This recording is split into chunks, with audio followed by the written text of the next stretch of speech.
All right, everyone, we're going to go ahead and ask everybody to settle in, and we'll call the meeting to order. Obviously, this afternoon we're a little bit late coming out of the house, and I think there's at least 2 other committee meetings that we're sharing members with this afternoon, so I don't know if we will actually reach a quorum. We're not taking action today. We weren't planning to do that at this point anyway, so we can steam forward and hear additional information from the senator and testimony and thus and such. So with that, we're all settled in here. I'll call the meeting of the House Higher Education Committee to order. We have one item on the agenda that we'd like to have for discussion purposes this afternoon. Senate Bill 112. Senator, do you want to take a minute to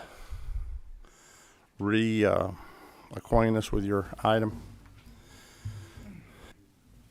And for the members of the committee, we're still working off the original legislation. Yes, sir, Senator. Thank you, Mr. Chairman. Yeah, still working off 49-1240, I believe is the correct LC number.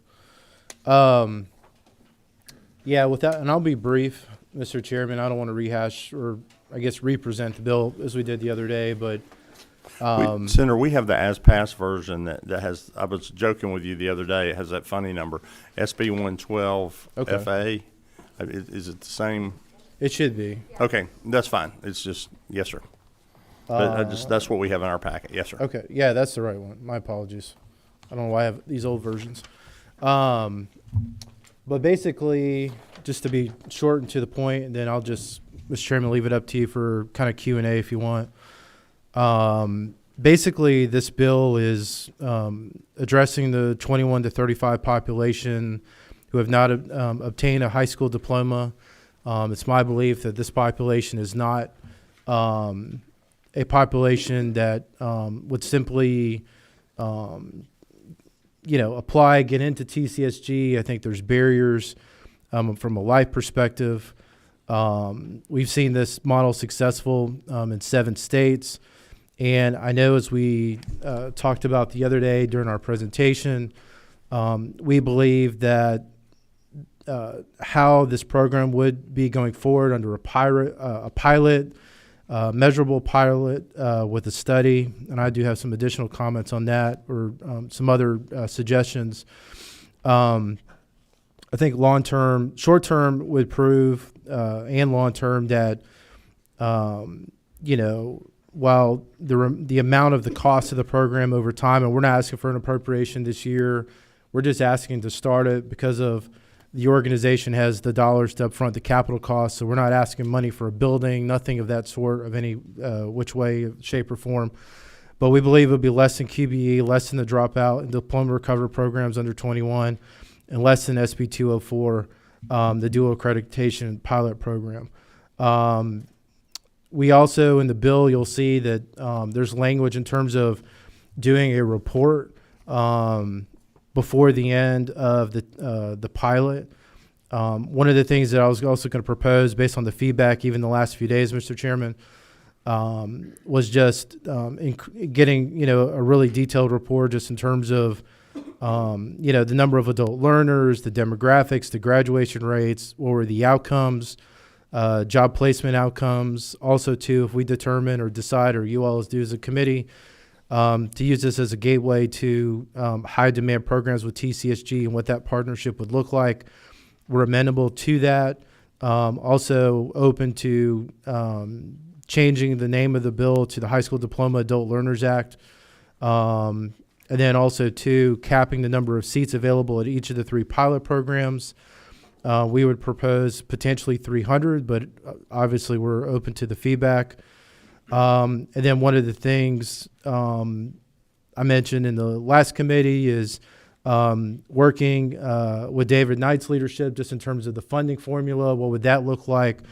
Just since Representative Knight, I know you've done a million of these, just funding formulas. It's your favorite thing to do. I know you spend the summer while you're at the beach doing that. I'm just kidding. Just working with him to kind of try and strike the right balance. And I think myself, the Goodwill folks, or any legislator who's worked on this legislation would would offer that, hey, if the data doesn't prove itself, then the data doesn't prove itself. But I have a sneaky feeling that I think it'll turn out on the positive side for the state. But do want to be smart, methodical, and precise just in terms of kind of the outcomes and working with the leaders in the House to make this possible. So with that, Mr. Chairman, I'll turn it back to you and any Q&A or questions folks have. And I do have some folks with me here today if they want to chime in and answer questions that I cannot. Absolutely. We have 3 people, I think at least 3 that signed up to speak. So we'll do that. But I'd ask the committee if you have specific questions for Senator Anna Vittardi. Any questions? Number 16, Representative Glaze. So again, I want to say that how much I think this bill will have an impact in the pilot and getting the data is wise so that we use state dollars to the best of its ability. One of the things I heard you say is that we were going to cap it at 300. So that gives us a decent fiscal note that's going to be attached to that. I think that's wise, and it shows the transparency and accountability I believe that we need as we put these programs forth. And I do want to say that as the data comes, will you be able to help us lift that data up and show the impact that's inside of economic development with building talent pipelines into our high demand careers? Yes, Representative. Very good questions. I'll take your questions working backwards. So there should be, let me rephrase it. So the number 300, well, it seems like to some people, maybe subjectively, it's either a low number or a high number. In my opinion, and just my past experience of working in this space, I think getting the 300, it will be a difficult job. I don't think 300 will just happen. So I think that's probably a positive to folks who are worried that we're going to blow the bank or blow just whatever. So I think it gives us a reasonable data point, a measurable data point. I think the other opportunity too is that if we did hit 300 or 250 or 200, whatever the number ends up being, there are folks that work for the state, smarter than me, even our colleges, universities, some of our economists who could probably take that data and come back to us and say what was really the economic impact to the 3 cities impacted. The state, what did that mean for state government in terms of the cost, the ROI? So I think there's probably a multitude of ways we could break down that data, it being a manageable data set to see. And also, too, I think for David Knight, Representative Knight's, Chairman Knight's exercise, give it some more data, too, in terms of what is the balance between the budget, spending, and the costs against, again, what are the inputs from the private sector, nonprofit sector, and the collaboration. So there's a level of predictability going forward. Chairman Knight. To the Senator, my wife would probably agree with you on summertime and vacation. Sometimes you just got to put it away. Yes, sir. But and again, I appreciate your comments, and certainly, I and sincerely I do appreciate you talking about and agreeing. We've got to look at the financial piece of not only our bigger budget but the technical college. So I wanted to state that up front, how appreciative I am of you saying that. I wanted to ask you a couple of questions though about as the bill is currently written, and if you look on 62, and I want to make sure I understand it. I'm not sure I understand exactly this language, but the state board is authorized to provide funds appropriated by the General Assembly in a separate program area for this purpose for the implementation of the pilot program to the private nonprofit entities. Okay, so is that when you put that in conjunction with line 75? It says the state board is authorized to withhold up to 2% of the funds provided for in that paragraph that we just read. So is that the general appropriations in 4A on 62 that we do, the general appropriations to the technical college system? Yeah, good question, Mr. Chairman. And that there may need to be a little tweaking. So one of the things, and I brought it just so I had Exhibit A here from the Senate floor. So we made that amendment so it was very clear to the members of the Senate and the General Assembly that while I know all of us, we can sit here and say, hey, it's not going to take from another program or it's not going to take from a different bucket of money at TCSG or whatever.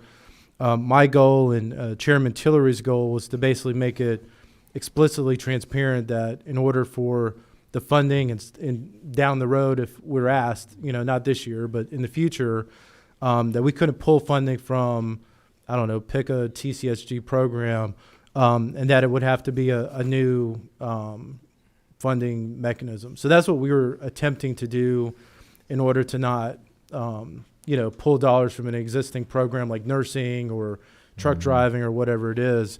So it was transparent. It was clear that this was something new and not just, shifting dollars from this hand to this hand in the same bucket and then saying like, okay.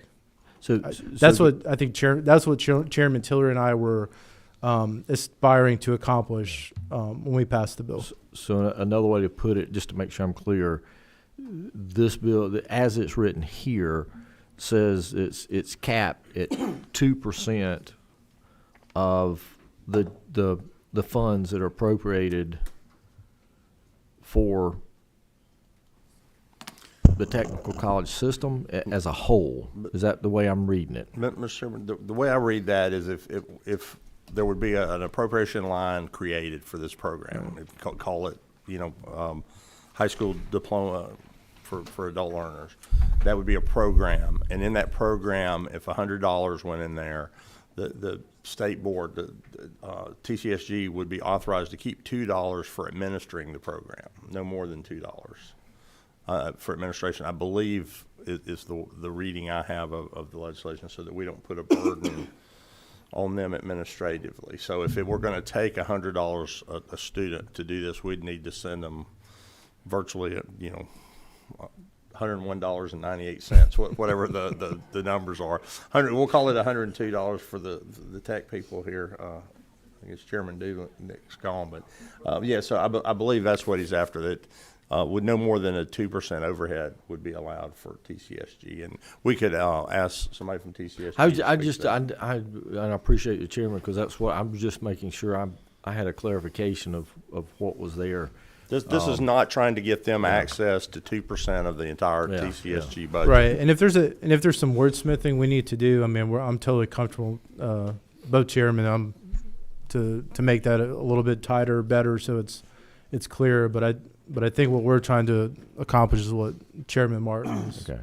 And one second question, Mr. Chairman, if I may, and Senator, you may not know the answer to this, but I've heard this buzzword, and I've seen it in several pieces of legislation. I've seen it in debate on the floor. You may have seen it in debate as y'all on the, some of the bills in the Senate floor. But line 69, it says utilizes evidence-based curricula. And I've heard that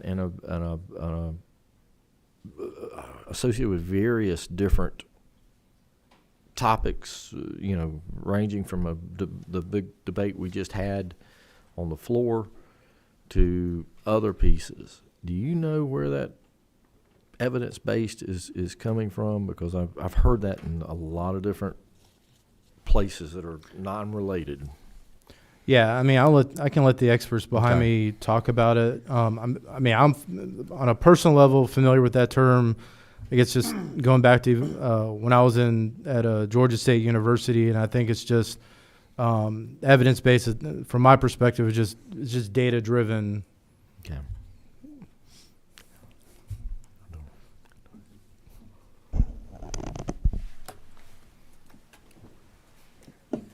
That could, Representative Jackson, Edna Jackson. Oh, I'm sorry. Thank you. I didn't know I was on there. I was looking at, I know what it was. You mentioned here 3 locations. Oh, thank you very much. I'm sorry. I'm still not over the session today. I noticed that you have 3 locations. Where are those 3? I know where one is, but where are the other 2? Or am I reading that wrong because I'm reading very fast? Yeah, so right now, my understanding, the funding to build the sites and everything that would be involved in year 1, if we were to get this done, is Savannah, Macon, and Columbus. Okay. Mr. Chairman, may I ask another question? Yes. I noticed that. Okay. I noticed that in here, it says will automatically repeal by June 30th, 2029. How did you come up with that? Which line are you on? I'm sorry. I'm sorry. Just the Line sunset. item 6061. It's your sunset. So. Okay. Sunset That's all date, that yeah. is. Yep. If you see that it is not working by that time, will you change that sunset date? Well, if it's, to be, I'm looking positively. I like it. yeah, I but think I'm that would be up looking- to the General Assembly to have that discussion, just as with any other sunset in terms of the pros and cons. So we would have to have a vigorous debate as to what would that mean going forward. But I think what the General Assembly would expect, if there is a positive outcome, is that the report and data that would be presented to TCSG and the General Assembly would have to demonstrate that. And I think also too, the economics of it in terms of ROI and all that, I think would have to prove itself out. Thank you. Thank you. Secretary of the Committee, Representative Carter Barrett. Thank you, Mr. Chairman. Senator, first of all, I love the idea conceptually of the program, kind of a second chance for people as they, some people we don't all grow up at the same pace or move at the same pace, and a great idea. On the business model, it's still a little opaque for me, and I'm hoping that maybe that your experts and associates can help clarify a little bit on the business model. Like if it expires in 2029, sort of what's the front end expectation from the state, CapEx, things like that, and the real estate component I think is really an interesting part. Goodwill's role, is it we're providing the real estate, or we're providing the real estate but it'll be leased to the state, or is it genuinely a public-private and y'all are contributing that CapEx on the front end?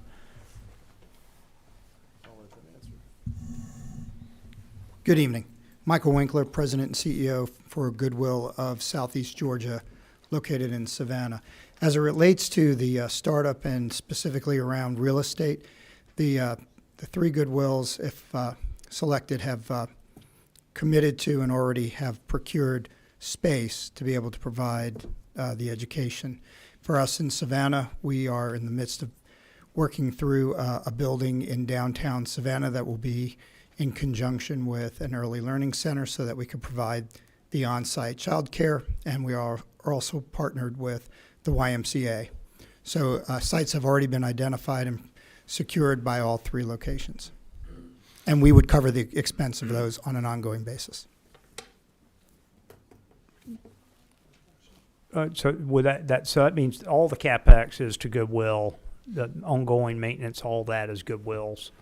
As it relates to the building structure, yes. Okay, thank you. Maintenance, utilities and so forth. Thank you. See no further. We do. We don't have any further questions. Senator, you're welcome to stay seated there if you'd like, and we'll go to our speakers. We have 3. Is it Aaron? Is it Looper? Am I right, Miss Looper?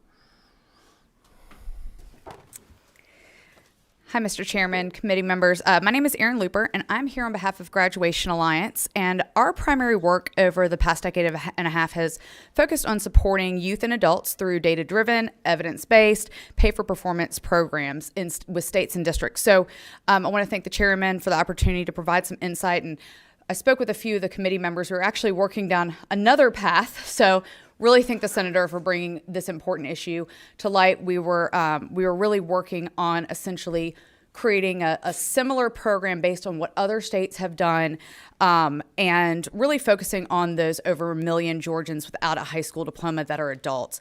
Important to keep in mind here, there's many different approaches, many different tools in the toolbox. We've worked with Goodwill as well as others in the past. Arizona just passed a large omnibus adult ed package in their last legislative session where they essentially created different programs, and they looked at different tools in the toolbox, different approaches to look at different subsets of this population. So the model that we participate in other states, 3 main facets, and it's, again, an adult workforce diploma program. The first is it's got a pay-for-performance, outcomes-based funding structure. So funding was set aside by the state. The providers, if they met qualifications, would have access to that funding based on milestones that the adult learners achieve. So if an adult learner is in and they complete a course, earn that half a credit, then the provider would have access to funding reimbursement for that credit, for the workforce credentials, for those employability skills certificates, and of course, ultimately, graduation and getting that diploma. The other facet of the program that we see is that it opens it up for multiple entities to be providers if they meet certain qualifications. So this will also, in addition to brick and mortar, be very complementary because it'll allow online and virtual providers to provide equity across the state. So if an adult learner is not in a close proximity driving distance to an adult ed facility, they'll still have access to an option for this program. The other kind of big part here, and I know it's been spoken a little bit about, is reporting and accountability. So it requires providers to annually report different efficacy measures, what the ROI is on the state, whether that's adult learners that are matriculating and enrolled in the program where they've had access to the state funding, of course, as graduates, as well as how many milestones have actually been achieved. So I do want to caveat something. So this program that we participate as a provider in is really focused on a subset of this adult population. It's really looking at those that have 2 years or less to get their high school diploma. So we recognize that there's a lot of other subsets here. You've got adults that are English language learners, adults that they aren't performing on that 8th grade reading level yet. So definitely want to caveat that this is really focused. So I've got a couple slides that'll show some visuals of states that are doing this and kind of what that looks like. So I believe you all might have that deck in front of you. It says Graduation Alliance on it. Thought that'd be the easiest. So the first slide there, it really just outlines the policy model. So being outcomes-based, providers are only paid after those adult learners achieve milestones such as credit completion, employability skills certificates. A lot of states align that with the U.S. Department of Labor's soft skills that pay the bills, really looking at those workforce readiness skills and certifications, workforce credentials. Oh, are we missing?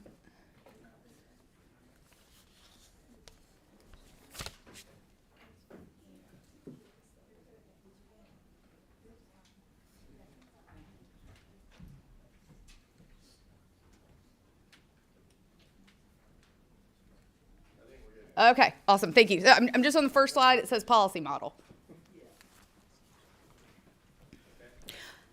So that's just showing you what the actual milestones that would, once completed, the provider would have access to the state funding set aside for the program.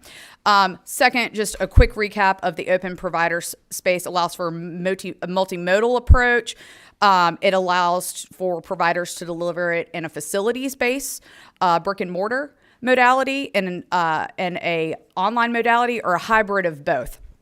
Also, so in many states, Graduation Alliance, we're just one of many providers in this program. So in order to qualify under this program, we see a lot of states that require that state accreditation or regional accreditation or a partnership with a school district, a technical or community college that does have that accreditation.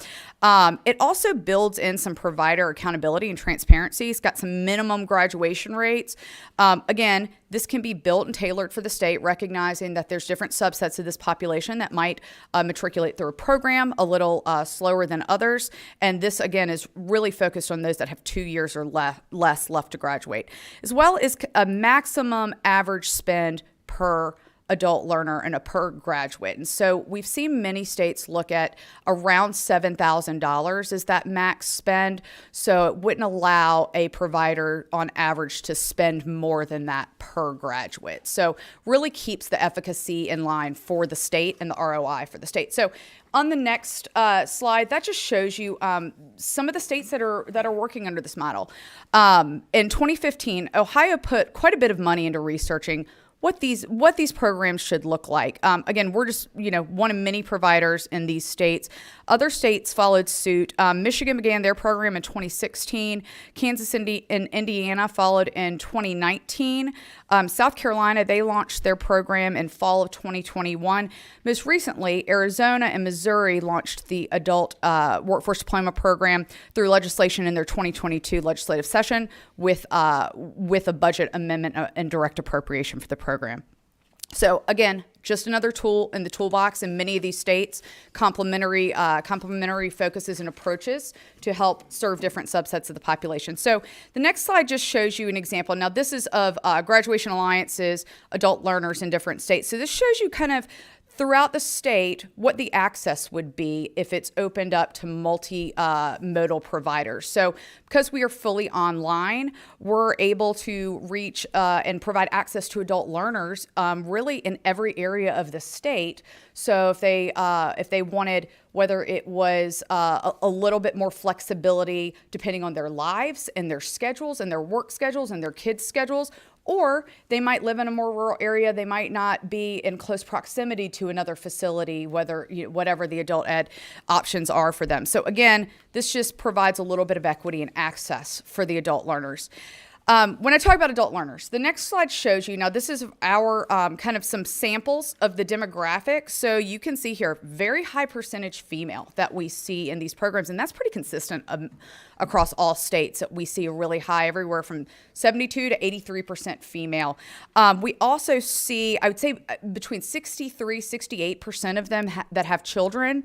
And then as you can see between the age range here, about 74%, and that's pretty standard across all states, are falling in between 25 and 39. So when you really want to think about who are these adult learners, that's what we're seeing. And we know that for the most part, in our experience, these high school dropouts, they drop out for life reasons. They don't drop out for academic reasons. They drop out because they had to help support their family. They drop out because of an unexpected pregnancy or other life issues. And when we are able to re-engage them in these programs, in our experience, we see them tracking about 150% of what you would expect from a full-time student in the school year. So just to give you an idea, when they come back, they are motivated, they move through these programs, and they're really excited to have this second opportunity. And then when we talk about the outcomes, what does this look like and what's the ROI for the state? So on the next slide, I've shown you, this is kind of what we've seen in the workforce outcomes in Michigan. So at Graduation Alliance, we survey the adult learners at enrollment, then we survey them 6 months, 12 months, 18 months, and so on after they graduate. And we're really looking at how did this program help empower them within the workplace? So you can see here, 82% said they got a better job or raise after going back and getting their diploma. You can also see the significant increase in those that were not previously on employer-sponsored health insurance coverage and were then on employer-sponsored health insurance coverage after graduating. In addition to the labor market participation increase, those that were not previously employed and then were after graduation. But on the next slide, this is really, really interesting. And so Indiana started their program in 2019. So when we did the survey analysis here, by the time we had a statistically significant sample of our adult learners that had graduated, and we were, again, surveying them 6 months after graduation, it just so happened to fall right kind of in the middle of 2020 when the workforce was hit the hardest. We weren't quite sure what we were going to see out of these programs. And I'll tell you, to see a labor market participation increase at that time from adult learners after graduating from this program, as well as increases in employer-sponsored health insurance, as well as 79% said, I got a better job or raise in 2020. That was truly a testament to what these programs are doing for adult learners, how they're changing lives and how they are really providing that return on investment to the states. So just wanted to share some of our experiences in working in similar programs and kind of how we've seen states approach these in different ways and the different tools in the toolbox to deal with different subsets of this population, because all of these adult learners have different lives. They dropped out for different reasons and they have different support needs. So thank you so much. Yes, ma'am. Thank you. And I'm going to ask if we can step over questions at this point. I'm reminded that there's a ceremony at 5 o'clock, and when given that we sort of have 14 minutes, we would like to get up and have the opportunity to get up for remember our colleague that we lost just a few weeks ago, Mr. Jack Warden.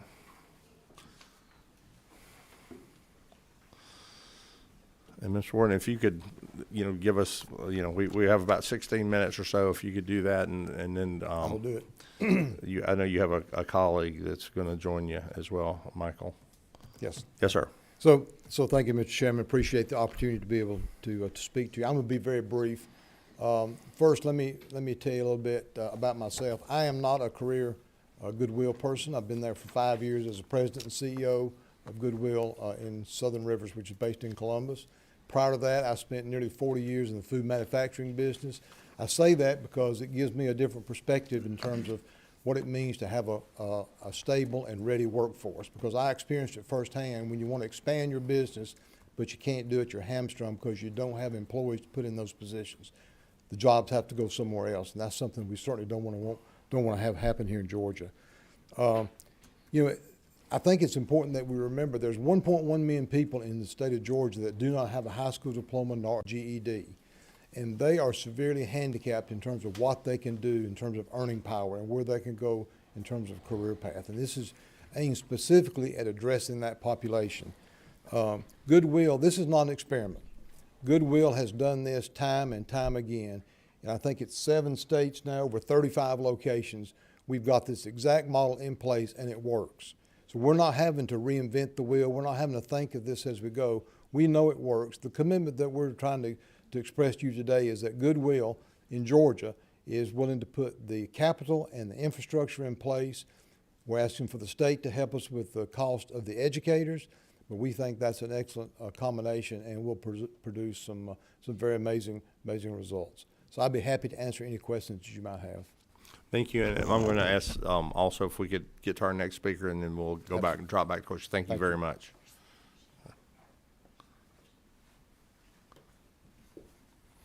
Yes, Thank sir. you, Mr. Chairman. I'm really going to be very brief since my colleague pretty much covered the landscape. I would just simply say this. The reason that this in-person school is necessary in the state of Georgia is that we have over 300, of that 1.1 million, 300,000 adults do not even have a 9th grade education. Of those 300,000, we'll be serving about 900 a year. I think the need demonstrates, I think the numbers, demonstrate that there's enormous need for this program. And it's a remediation program. Let us not mistake it. It is not an experiment. It has been done for over 10 years, and it is a remediation program really designed to, in partnership with the TCSG, for us to produce student graduates with a high school diploma that are concurrently or subsequently going to the technical college to get a middle skills, middle income credential so that they become viable members of our workforce here in this community of Georgia. The most important thing I think we have to recognize is absolutely this is a workforce development opportunity for us. And it is my understanding that we have added, I think, an additional 26,000 open jobs in the state of Georgia in just the last few months. So there is definitely a deficit, and this would be one way for us to be able to address the labor crunch that we're experiencing here. Thank you, Mr. Chair, and I'll be glad to answer any questions. Thank you. I don't see any questions at this point. I know 5 o'clock, right, Representative Holland? So in order to let us get out, I'm going to go back and let the senator kind of wrap up if there's no questions. But I think we captured here from the 2 gentlemen and the lady that spoke is the there's a need out there, and different people approach it different ways and so forth.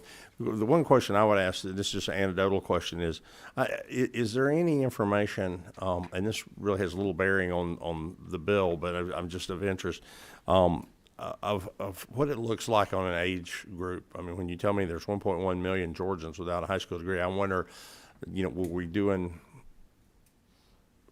better, down at the low end of that 21, 22, 23, not so good up in the 35. I just wonder where that was. If that information, do you happen to know anything about that, Sam? I don't know it right off the top of my head, but I'm going to challenge the folks behind me to have that too. Well, no, that's fine. I mean, it really it doesn't have anything that would gate the progress of the proposition, but it's of interest to me that, I mean, in our working population in Georgia, that's a large number of the working age proposition. And I'll let the gentleman answer if Yeah, I don't have the specific answer to that question, but one of the statistics that staggered me was of adult males in Georgia prisons, 43% do not have a high school diploma nor a GED. So to me, that put a dot on the importance of what it means to get an education so they can move. No, and agree, and that's certainly a portion of that. But again, that's 40% of 60,000. That's a large number, but that's nowhere near the 1.1 million that I'm trying to get my hands around. We only have 11 million Georgians, and many of those are 16 and below, and so I'm just trying to get my hands around. I guess maybe the Labor Department will be able to help us a little bit with that too. But regardless, if he was wrong by a factor of 100, there's still 3,000 people. Right. It's good. Okay, very good. Well, if you could, Senator, wind up. In the posture we're in is I wanted to have this back and have the committee hear a little bit more of the breadth. We were in a big rush the other day, so we will not meet in the morning because I don't think we'll have time to work on language. And after that, we will plan on meeting prior to session on Thursday. That may be Wednesday afternoon. That may be early Thursday morning, but that's the time frame we need to meet before we go into session on Thursday in order to get the senator an extra day for the Rules Committee. So I have talked to the Rules Committee about that. And Senator, with that, if you could wind us up and let us get back out to the Capitol for. Yeah, I'll just 5 seconds. Thank you, Yes, Mr. sir. Chairman and committee, for bringing us back here, and thank you for all the input. And hopefully we can. I know nothing is perfect, but hopefully we can come up with a almost perfect piece of legislation. And any other representative, you have thoughts, suggestions, I mean, please share them with myself, the chairman, and thank you again for the opportunity. Thank you, Senator. Thank you for bringing this. And with that, we'll take this under advisement, and we will. I'll get some information out on the floor tomorrow as to what our schedule looks like. So with that, there's no further business for the committee. We'll stand adjourned if there's no objection. No objection. We'll stand adjourned.